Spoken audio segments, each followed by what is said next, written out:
welcome back to channel Zulaika Roslan. Saya Zulaika dan sekarang masa untuk kita santai bersama secuan kopi sambil mendengar cerita. So, apa khabar guys? Sekarang masih lagi road to 700 subscriber. Boleh tak kalau anda bantu saya untuk tambah subscriber saya? Mungkin anda boleh share channel ni kepada kawan-kawan anda yang memang minat cerita hantu ke? Dan kalau anda baru saja terjumpa channel ni and terklik video ni, apa kata anda tekan button subscribe sekarang sebab saya ada banyak lagi perkongsian menarik nak diceritakan kepada anda. Dan untuk perkongsian video pada video kali ini, maksud saya perkongsian cerita untuk video kali ini, jom kita mulakan.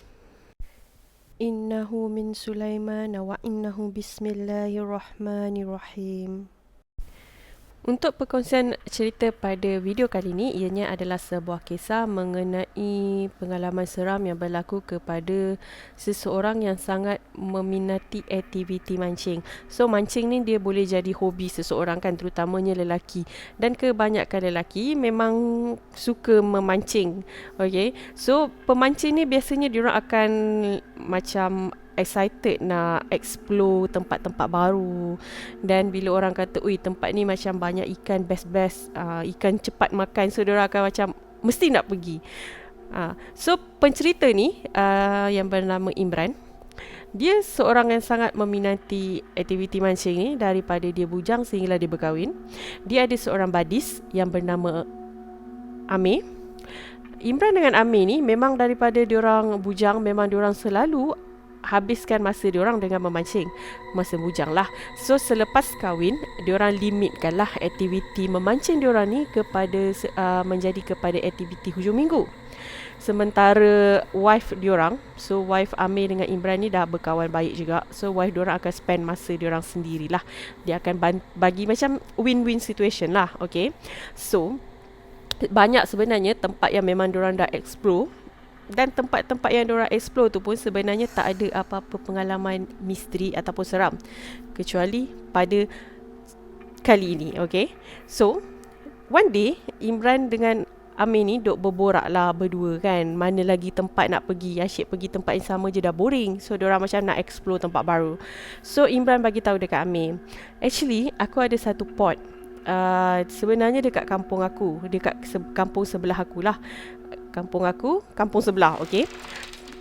Tempat tu memang best sangat mancing. Aku pernah pergi waktu kecil dulu. Tak adalah kecil, masa aku sekolah menengah dengan ayah aku. Tapi jujurlah aku cakap dekat kau, tempat yang aku cakap ni, aku tak pernah ajak kau pergi sebab tempat dia agak keras. Okay, aku ada pengalaman seram aku sendiri kat tempat tu. Sebab tu aku tak pernah ajak kau pergi dekat tempat tu langsung. Apa yang berlaku dulu, aku pernah pergi mancing dengan ayah aku dekat sini.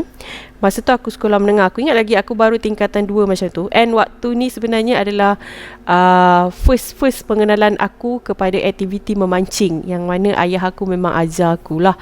Ayah aku banyak ajar aku tentang joran dan sebagainya. Okay, so hari tersebut kita orang plan nak pergi memancing selepas isyak. Tapi rezeki tak memihak kat kita orang sebab masa tu hujan agak lebat.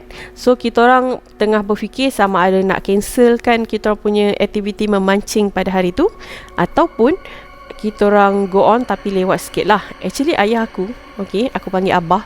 Abah tak suka tau aktiviti memancing ni mengganggu tugas sebagai suami macam itulah. Bagi Abah, pukul 12 malam ke atas adalah waktu seorang suami berada di rumah. Okay, so Abah cakap kalau nak pergi mancing, make sure pukul 12 tengah malam balik. But of course lah, aku tak buat macam tu pun lah. Sepanjang aku mancing, ada jugalah aku terbabas terlebih-lebih masa kan.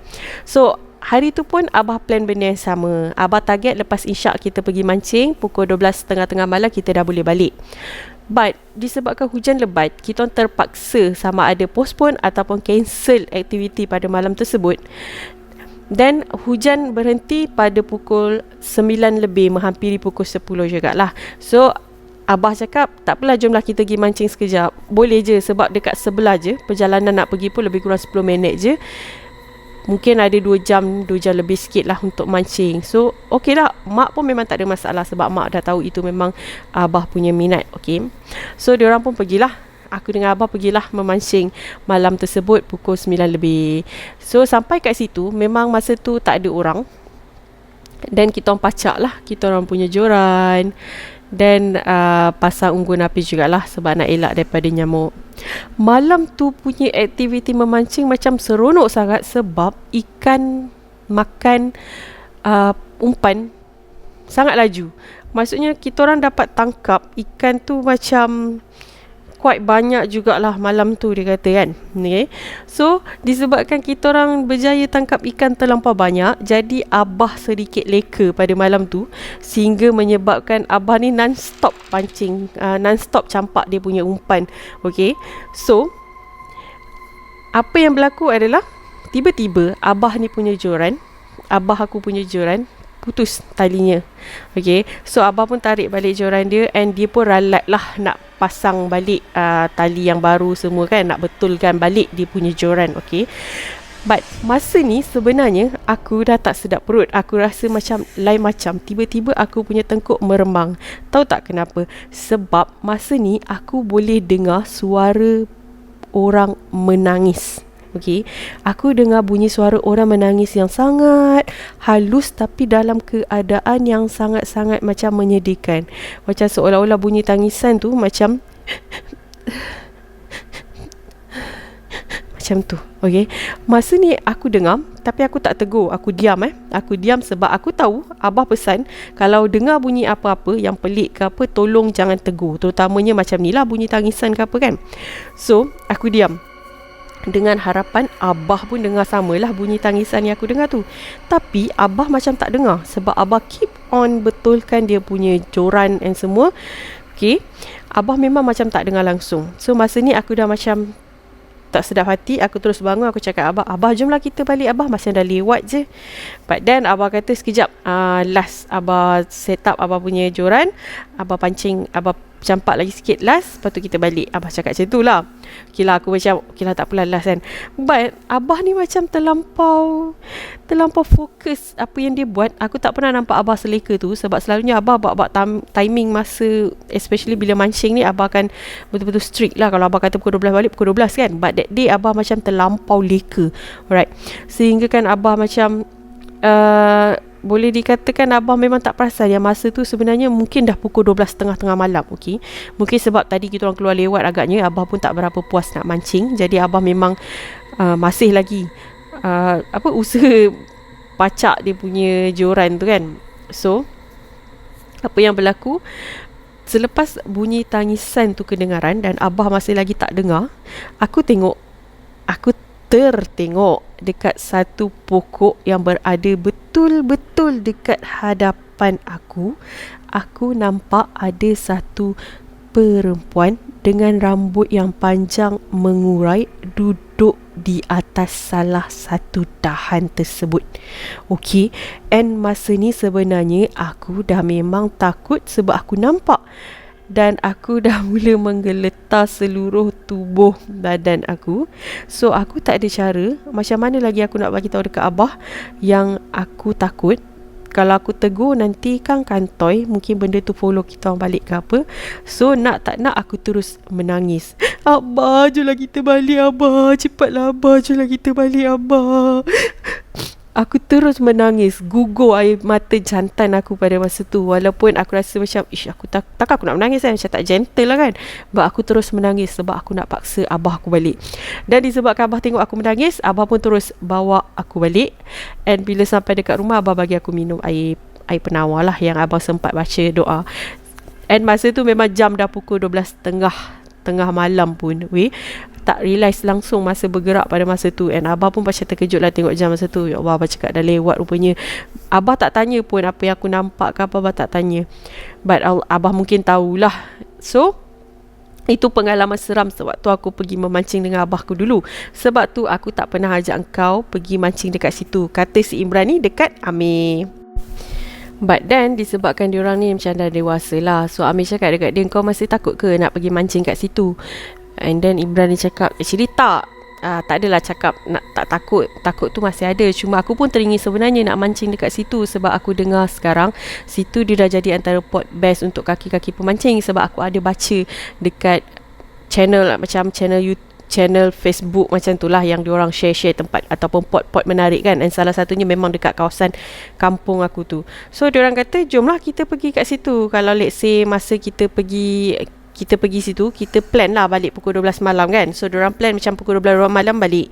So diorang bawa wife diorang bersama, sebab kan kampung si Imran tadi kan. So Imran kata bolehlah wife diorang rehat dekat kampung pula kan.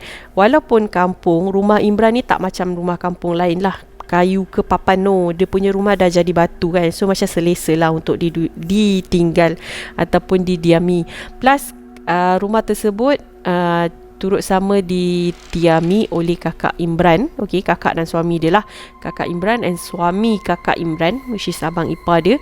So macam rumah tu tak adalah suram ke bersepah ke apa, tak adalah. Rumah tu rumah okey. So macam bolehlah bawa wife diorang berjalan sama. So pada hari yang dijanjikan oleh diorang ni, so diorang berangkat lah pergi dekat kampung si Imran ni kan. So sebelum diorang pergi dekat rumah Imran ni, diorang bawa lah wife diorang berjalan dulu keliling kampung semua, bandar semua kan, bawa diorang jalan. Dan barulah diorang pergi kat rumah Imran, settle makan malam, habis solat maghrib and isyak, terus diorang get ready untuk bertolak. And malam tu macam cuaca memang cantik, bulan pun nampak terang je kan. So diorang pun teruslah bertolak. Diorang pergi naik motor je, sebab memang dekat 10 minit je. Diorang just bawa barang-barang diorang yang diperlukan lah. Motor, dia pakai motor abang ipar dia lah, sebab dekat kampung memang ada 2-3 motor kan. Abang dia memang ada 2-3 motor yang abang dia gunakan. Selain daripada abang dia, anak buah dia jugalah guna. So diorang pun bertolak. Memang jarak perjalanan tak jauh. Bila naik motor tu memang rasa lagi dekat lah. Lebih kurang 10 minit pun dah sampai. So masa diorang sampai, okay, memang ada satu kelompok pemancing lagi. Ada dalam 3 orang masa tu, tengah syok memancing lah. Tak tahu diorang start pacak joran diorang pukul berapa. And diorang memang bukan orang situ pun. So diorang just datang berbual lah. Bual yang berada 3 orang tu cakap, kita orang maybe sampai subuh. Lepas subuh baru kita orang balik. Macam itulah dia kata kan. Maybe dalam subuh, kemas-kemas gerak lah kan, solat subuh semua-semualah dia kata lah. And then si Imran dengan Amir ni pun macam, ada geng lah sampai subuh. Apa kata kita extend dia sampai subuh, macam tu lah. So Imran ni pun keluar daripada kawasan tu, sebab tak ada signal ataupun tak ada line handphone. Dia keluar, dia call wife dia bagi tahu kat wife dia, diorang mungkin extend sampai subuh. Dan wife dia macam okey lah, sebab dah biasa kan benda-benda macam ni. So diorang pun go on lah, pergi mancing, pacak. Memang syok. Dia kata malam tu macam hasil tangkapan tak adalah macam laju sangat, tapi tak adalah macam slow sangat. Dia macam so-so je. Hasil tangkapan agak cantik. Ada masa tu memang lama sangat tunggu, but at that time memang okey lah. But then dah leka mancing sambil borak dengan brother sebelah tu.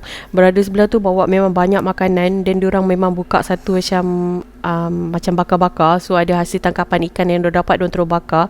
So si Imran dengan Amir ni join diorang sekali kan. So diorang dah jadi satu group 5 orang lah actually. So diorang macam mancing, leka. But then tiba-tiba dia kata dia ingat lagi masa tu memang dah pukul 3. Benda yang sama berlaku pada malam tu. Okay, diorang kali ni bukan Imran seorang, tapi semua yang ada dekat situ dengar bunyi tangisan, suara perempuan menangis, bunyi tangisan lah. So masa ni diorang dah diam. Okay, diorang dah diam. Ini diorang dah macam bagi signal dekat satu sama lain, main mata, main baca, macam kau dengar tak, macam tu lah signal yang diorang bagi kan. So yang si Imran dengan Amir ni memang dah dengar, yang diorang angguk macam tu. And member yang lagi 3 orang yang baru pun macam tu. So diorang macam fikir kejap, nak tunggu atau nak gerak. Okay, so salah seorang daripada diorang tu, yang 3 orang tu, dia cakap kat diorang, tak apa, relax dulu, buat bodoh. Relax je buat bodoh. Okay, so diorang pun sambung pancing, buat bodoh, macam buat tak dengar lah suara tangisan tu. But tak tahulah, mungkin benda tu rasa macam, oh kau abaikan aku So apa yang berlaku adalah, secara tiba-tiba, air yang tenang, air yang tempat yang diorang mancing tu, air dia macam tenang. Tiba-tiba macam seolah-olah ada batu besar yang dibaling ke dalam air tu. Okay, so dia punya percikan tu macam push, splash macam tu secara tiba-tiba. Okay, sedangkan air tu sangat tenang. Daripada awal diorang mancing sampai sekarang sangat tenang. Tiba-tiba macam seolah-olah ada benda yang, seolah-olah ada batu yang dibaling, batu yang sangat besar, ataupun ada orang terjun ke dalam air tu. Okay, sebab dia punya splash tu macam besar gila. Okay, masa ni diorang dah macam terkejut. Diorang dah tahu ini sign untuk diorang blur. Okay, so diorang pun sempatlah tukar nombor phone semua, and diorang pun geraklah balik ke kediaman masing-masing lah. Imran dengan Amir balik rumah, wife dia punya kawan tadi tu gerak balik dekat hostel yang diorang sewa. So nak dipendekkan cerita, bila sampai dekat rumah, diorang pun masuklah bagi salam, Assalamualaikum kat pintu. But then kebetulan masa tu wife si Imran ni baru je keluar daripada tandas. Diorang masuk melalui pintu belakang, pintu dapur, pintu bahagian dapur lah. Tandas memang dekat bahagian dapur. So wife dia baru keluar tandas, wife dia nak jalan lah masuk. Wife dia berhenti lah kan, berhenti sebab nampak husband dia balik kan. Oh, balik awal balik bang, dia kata macam tu lah. Tu abang dia kata suami dia kata dah tak ada orang lah, tadi member yang tadi tu pun nak balik, kita balik lah. Oh, so wife dia pun macam okey lah, abang nak mandi, nak settle. So diorang pun jalan dululah. Diorang jalan nak pergi ke arah dapur lah, nak letak ikan yang diorang tangkap dekat sinki, dan nak pergi bersihkan diri lah. Masa diorang jalan, and Imran tutup pintu, Amir dah pergi dulu. Masa ni kan, Amir ni kiranya berjalan ke arah belakang wife Imran tadilah. Okay, so wife dia sekali lagi toleh. Sebab wife dia dah jalan, wife dia pandang depan lah nak masuk bilik kan. But then wife dia toleh tau. Sebab wife dia rasa macam something, wife dia toleh. Bila wife dia toleh tengok Amir, tiba-tiba wife dia menjerit. Okay, wife dia menjerit ketakutan. And masa ni diorang dah terkejut gila. Kenapa wife si Imran ni menjerit kan? Dah disebabkan jeritan dia agak kuat. So seisi keluarga dia yang lain tu pun bangun lah kan, sedar. Dan wife dia ni bukan menjerit sekadar menjerit tau. Wife dia macam seolah-olah ketakutan sambil menutup muka dia. Okay, masa ni Imran dengan Amir macam dah kecut perut lah, dah kenapa pula ni kan. Tiba-tiba wife dia berperwatakan seperti itu. So abang Amir, abang ipar Amir ni keluar lah tengok, abang ipar Imran ni keluar lah tengok, kenapa ni? Semua dah keluar duduk keliling dengan wife si Imran ni kan pada masa ni. And wife dia masih lagi menangis tutup muka. Lepas tu wife dia terus cakap, apa benda yang abang bawa balik ni? Apa benda yang abang bawa balik ni? Dia cakap macam tu tau.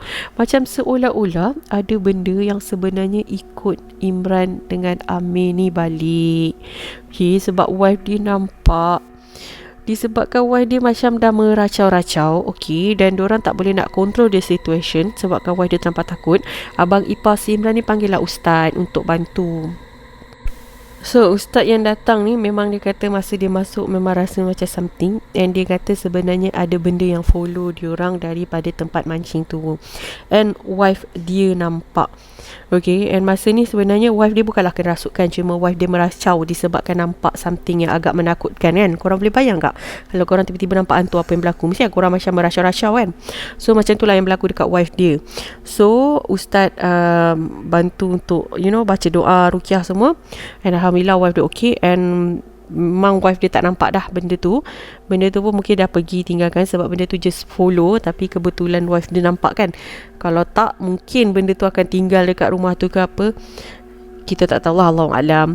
So itu perkongsian daripada Imran berkenaan dengan pengalaman seram dia pergi memancing pada masa itulah. So after that, dia kata sekarang kalau aku pergi mancing, aku akan make sure yang kalau berlaku lagi perkara macam ni, contoh ada benda-benda seram macam ni, aku akan make sure yang aku tak terus balik rumah. And actually sekarang kalau aku pergi mancing, aku akan limitkan pukul 12.30 tengah malam, so that tak adalah benda yang follow aku ke apa ni. Jadi itu saja perkongsian cerita daripada Imran mengenai pengalaman seram dia pergi memancing. So far dia kata sebenarnya tak ada lagi lah apa-apa pengalaman seram yang berlaku dekat dia, kecuali yang satu ni. Nasib baik tak ada berlaku perkara yang lebih serius, terutamanya kepada wife ataupun anak dia lah.